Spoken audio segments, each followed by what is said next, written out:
VAAR.com, 31st Avenue, Oakland Fire. But there are other signs of compassion in this matter. The residents that have been impacted by this operation scene, the local businesses that have been shut down, and even though they are losing business, like the Wendy's here on the corner, they have staffed their restaurant with paid employees to provide free coffee. Thank you for your continued compassion and patience with us as we continue to provide the information we can provide.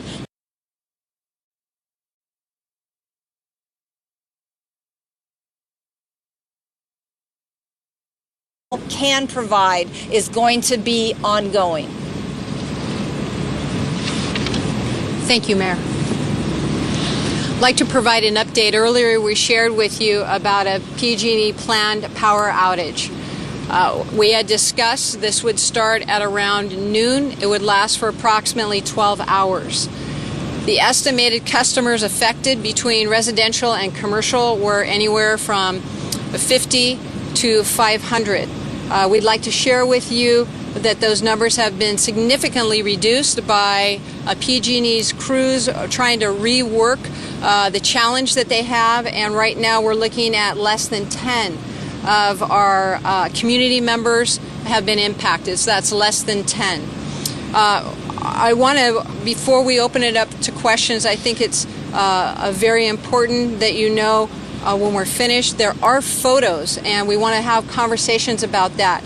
But logistically, with the space that we have, we're not going to be able to do that simultaneously. So why don't we start with the questions that... hold on one moment, ma'am.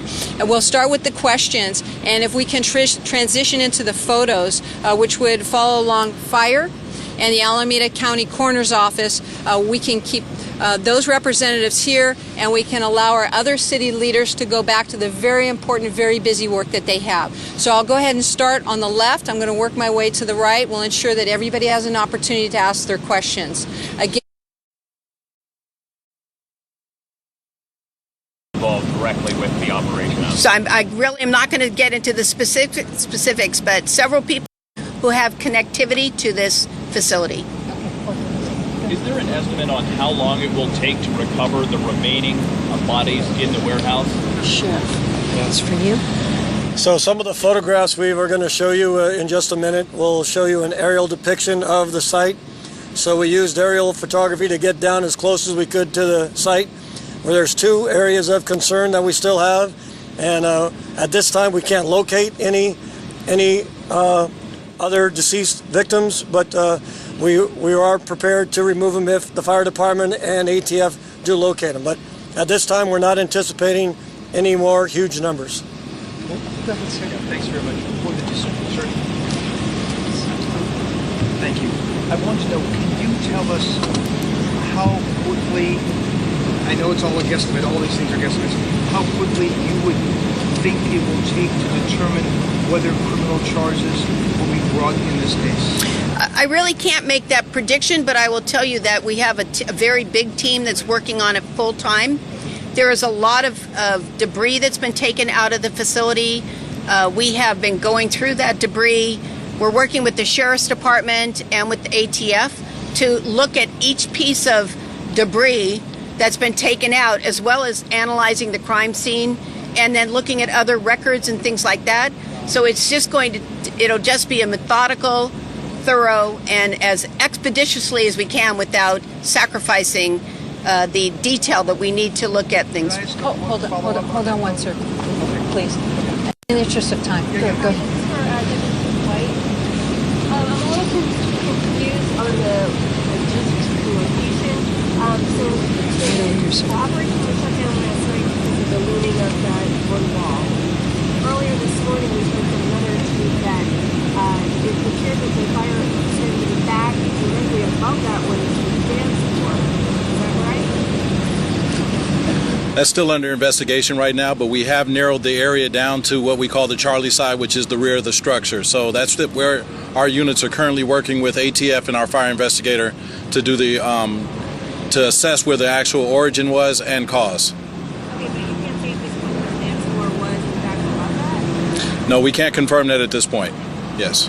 We'll start with you first. Do you have an exact number? Who is this question for, sir? Do you have an exact number or a little idea of the number of people that have been reported missing that might have been in this warehouse? Right. Our initial list of missing potential victims was in excess of 220. But a lot of those were duplicate because they called a person by a similar name. So we reduced that list down to well under 100. We've now notified people that are alive and were suspected of being in the area, and they're safe. So now we still have a list of about 50 people that still have not been accounted for, but many of those aren't directly related to the business. As example, my son hangs out in that area.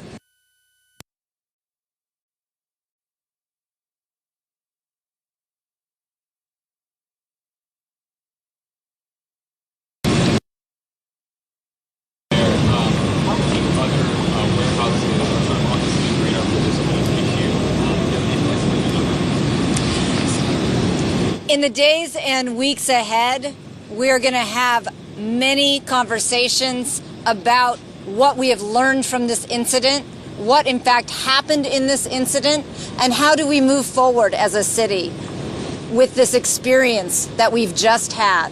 And I can assure you that this is a city that is always committed to being in a continual improving process. And so the issue that many American cities have of communities that once were full of industrial blue-collar jobs that are now transitioning to other uses, this is a challenge that many American cities have, and it is one that we are going to be grappling with in the days ahead.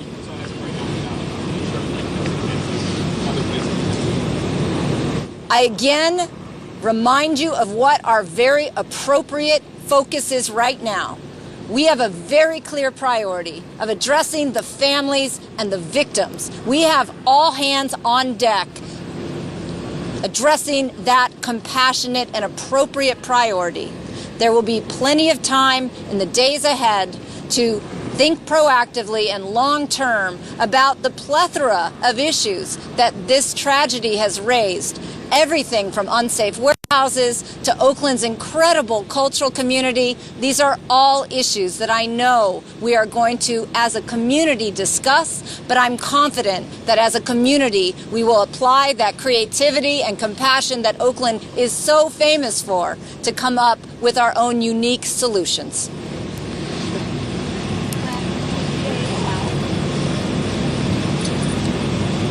Elaborate a bit more on the investigation. Who are you looking at? And are you looking at any government partners looking negative? Preventing something like this, will they be investigated as well? Well, I want to say that it's too premature to know where the investigation will lead us. But what I will tell you is that as we uncover evidence, we'll be looking at and following up on every piece of information around that. But right at this point, I can't really comment on that. We're going to be looking at everything and following up on that. Hold on one second. Sir, go ahead. Yes. My question for you, Mayor, Mr. Mayor, if I permit. How can the community as a whole comfort everyone? I know that it's a very tragic time, but how can the community help out one another?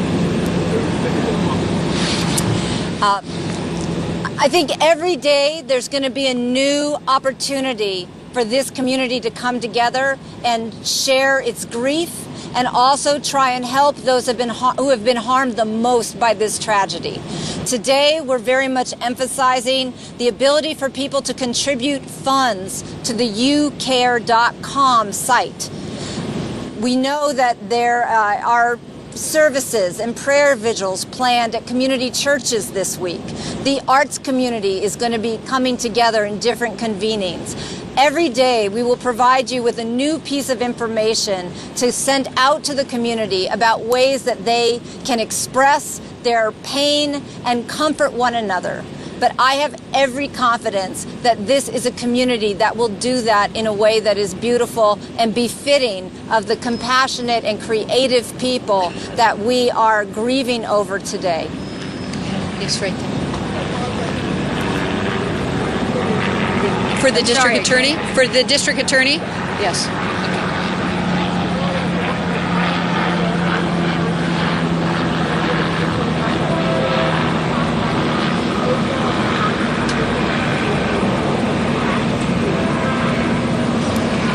Right to the center. So, you know, we in our community, we have not experienced a tragedy of this magnitude. And what we know is that the first responders, particularly the firefighters and the sheriff's staff, have been bringing out debris and other pieces of evidence or potential evidence in buckets. And that's being taken to different sites where it's being preserved in a way that we will be able to go in with experts to analyze all those pieces of information or those products to see whether or not there's anything there that contributes to the investigation. Go ahead, sir.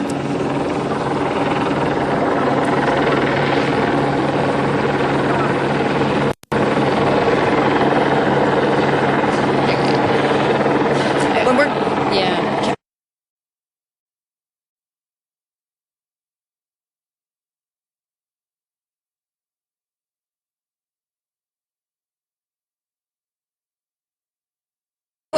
we're working with ATF, we're working with the Sheriff's Department, we're working with the Fire Department, the Oakland Police Department. And my staff will put on hazmat suits and they'll just start going through the debris. I know that the sheriff has some resources that we're going to be able to work with them, identify anything in there that is significant to the investigation. Well, I can't really, I don't know, because we don't know what's there yet. But there are mounds and mounds of debris. And so that's a monumental task at hand, but we don't want to leave anything behind. And then in addition to just looking at the crime scene or the potential crime scene, that we have a lot of materials. We're getting phone calls from people in the community that are telling us, giving us information that we need to follow up on those leads to see, again, is there any criminal liability? And if so, against whom? And that's just a very thorough investigation. Go ahead, sir, right there.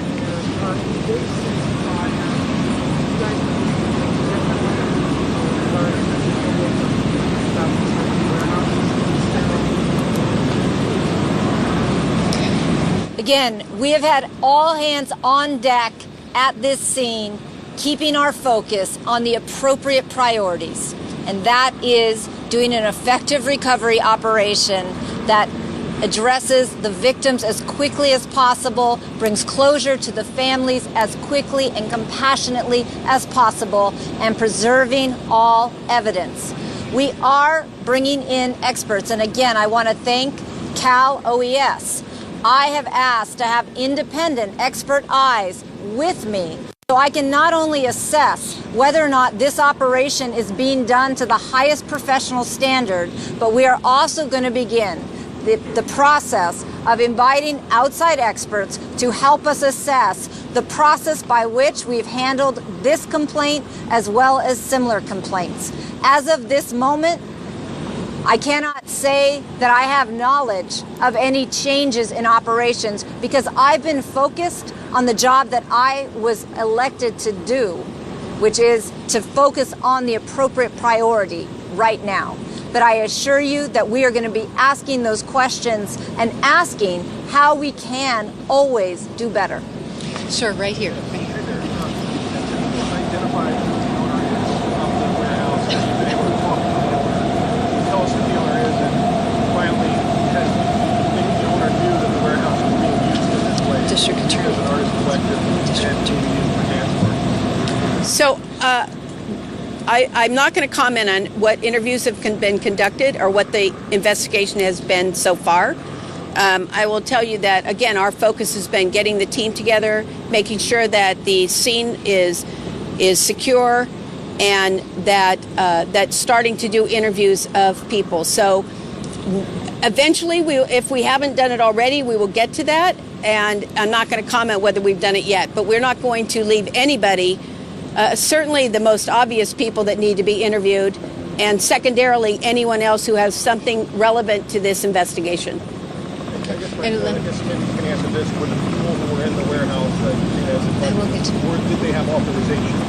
I'm just not going to comment on that now. Okay. I can just confirm the permitted use of that building was as a warehouse. It was not legally permitted as either a living space, a residence, or an event space. Sir, right down here.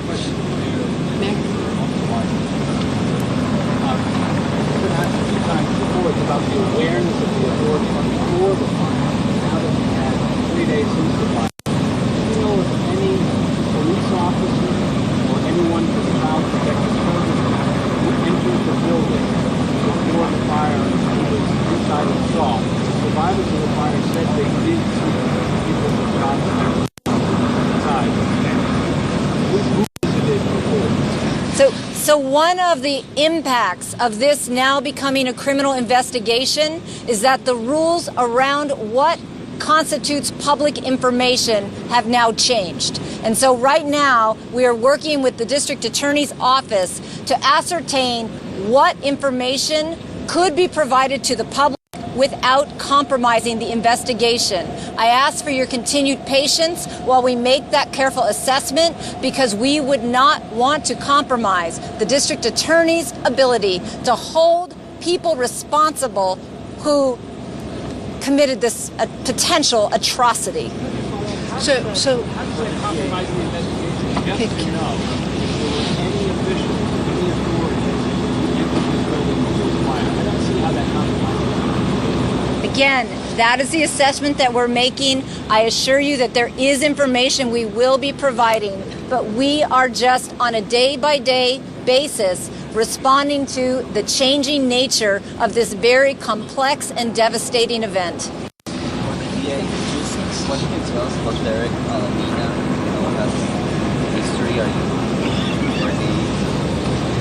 Again, I'm not in a position to make any comment about a specific individual or about any specific potential information that is contributing to the investigation. But is history like some criminal records? Yeah, I just can't comment. I'm not going to comment about it. So let me take this opportunity to, we're starting to, we're going to go to one more question before, here's what we want to do.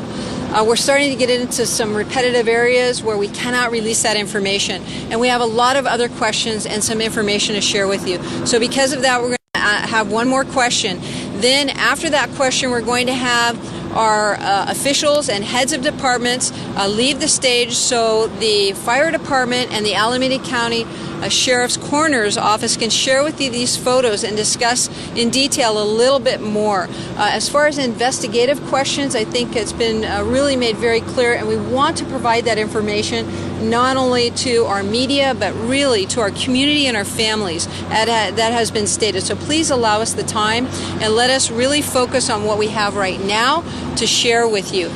Please ask your question right here. This is for the mayor question. Okay.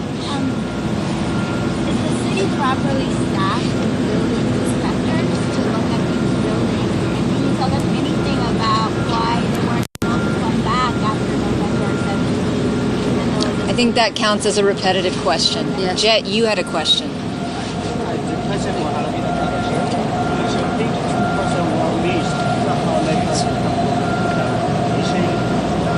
How many people are missing? Yeah, we're still working on it. We just have 50 names that we're still trying to validate through our investigative team.